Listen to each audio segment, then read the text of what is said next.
The Oreo update is finally starting to roll out to the Samsung Galaxy Note 8. A user in France has reported seeing the firmware, and it isn't a beta release.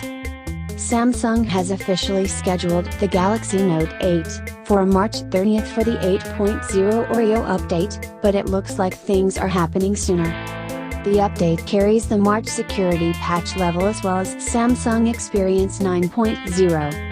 The latest Samsung Experience has an improved keyboard, better search, settings, files as well as results from the Galaxy and Play stores, new Bixby briefing and much more.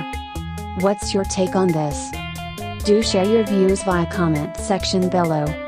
And like always, do not forget to like and share this video and subscribe the channel. I will be back shortly with another news. Till then, have a great time ahead. Bye bye.